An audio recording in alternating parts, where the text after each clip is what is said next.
দুই শরিক দলের মধ্যে ভয়ঙ্কর অশান্তি, রক্তারক্তি কাণ্ড। আশারাম বাড়িতে বিজেপি নেতাকর্মীদের উপর হামলা, গাড়ি ভাঙচুর। বিজেপির বেশ কয়েকজন নেতাকর্মী সমর্থক আহত। তীব্রমথার দিকে অভিযোগের আঙুল। এলাকায় থমথমে পরিস্থিতি।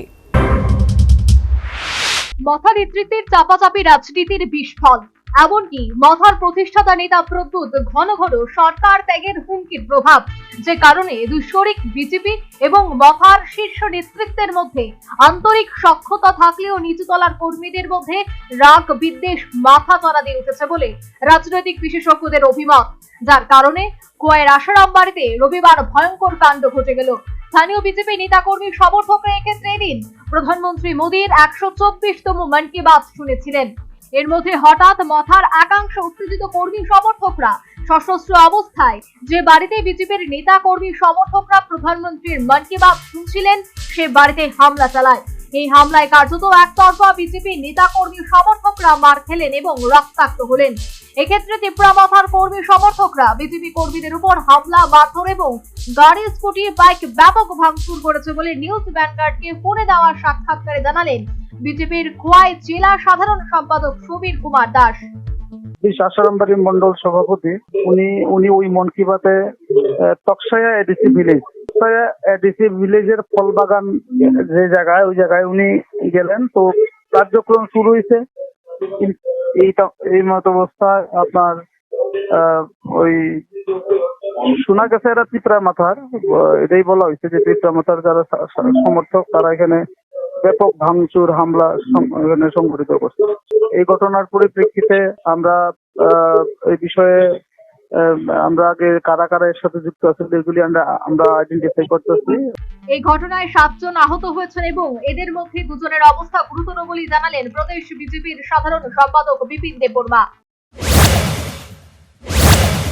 ওনারা সবাই বসে এই মন কি বাতটা শ্রবণ করতেছিল আর কি। এই সময়ে হঠাৎ করে ত্রিপুরা মথার যারা গুন্ডা বাহিনীরা, যারা সমাজকে ধ্বংস করার পথে নেমেছে, ত্রিপুরা মথার কিছু গুন্ডা বাহিনীরা, ওনারা হঠাৎ করে আমাদের কর্মীদের উপরে হামলা চালায় এবং তাদেরকে প্রাণে মারার উদ্দেশ্যে তারা দাও, কুড়াল এবং যতটুকু আমার কাছে খবর দেশীয় বন্দুক নিয়ে ওনারা আমাদের কর্মীদের উপরে হামলা চালায়। প্রায় 10-15টার মতন বাইক একদম তছনছ করে দিয়েছে এবং 2টা গাড়ি আমাদের মন্ডল সভাপতির গাড়িও তছনছ করে দিয়েছে। তার সঙ্গে যারা ওইখানে আমাদের কর্মীরা ছিল তাদের মধ্যে প্রায় 7 জন ইনজুর্ড হয়। তার মধ্যে 2 জন মানে গুরুতর আহত হয় একদম। সেটা এখন আপাতত জীবিত রেফার করা হয়েছে আমার কাছে যতটুকু খবর, এবং সেটাকে আমাদের মাননীয় মুখ্যমন্ত্রী এবং আমাদের মাননীয় প্রধান সভাপতির কাছেও সেই বিষয়টা রিপোর্ট দিয়েছে আমরা।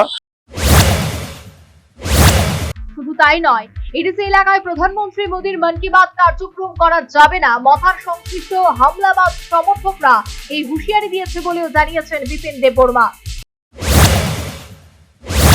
এরপরও কেন এই হামলা? মানে ওনাদের একটাই বক্তব্য যে এডিসি এলাকার মধ্যে কোনো নরেন্দ্র মোদীজির মন কি বাত কার্যক্রম হবে না। তারা আজকে স্লোগানের মধ্যে স্পষ্ট বলে দিয়েছে যে এডিসির মধ্যে কোনো প্রধানমন্ত্রী নরেন্দ্র মোদীজির মন কি বাত কোনো কার্যক্রম করা যাবে না। তো এটাই আমাদের এখন বোঝার বিষয় যে আমাদের সঙ্গে শরিক দল থাকা সত্ত্বেও কেন এরকম ভাবে হামলা হুজ্জতি হয়েছে, কেন আমাদের কর্মীদের মারার উদ্দেশ্যে তাদের কিছু যুবকরা এসেছেন এবং হামলা করেছেন।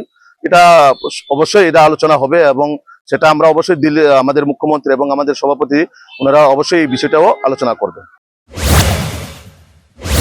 সামাজিক মাধ্যমে মন্তব্য পোস্ট করে ঘটনাকে বর্বরোচিত বলে প্রতিক্রিয়া ব্যক্ত করেছেন বিরোধী দলনেতা তথা সিপিএম রাজ্য সম্পাদক জিতেন্দ্র চৌধুরী।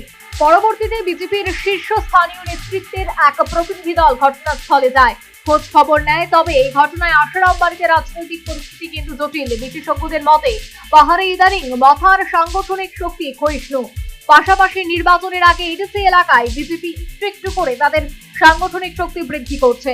এই পরিস্থিতিতে এদিন আশারাম বাড়িতে বিজেপি কর্মী সমর্থকরা প্রধানমন্ত্রীর মন কি বাত শোনার আয়োজন করলে শঙ্কিত মথার সমর্থকদের আতে ঘা লাগে বলে রাজনৈতিক বিশেষজ্ঞদের অভিমত। তবে বিষয়টিকে ভিন্ন চোখে দেখছে মথা নেতৃত্ব। এই ঘটনায় ষড়যন্ত্রমূলক এবং কোনো অবস্থাতেই তা মথা এবং বিজেপির মধ্যে কোনো ঘটনা নয় এবং দলীয়ভাবে তার সমর্থনযোগ্য নয় বলে জানিয়েছেন মথার সেকেন্ড ইন কমান্ড তথা রাজ্যের গণমন্ত্রী অনিমেষ দেববর্মা। সে যাই হোক, ঘটনায় গোটা আশারাম বাড়িতে বর্তমানে থমথমে পরিস্থিতি। পাশাপাশি বিজেপির নেতা কর্মী সমর্থকদের একাংশের মধ্যে শরিক দল মথার বর্তমান অবস্থান নিয়ে কিন্তু নানা প্রশ্ন তৈরি হয়েছে। Bureau report, news vanguard.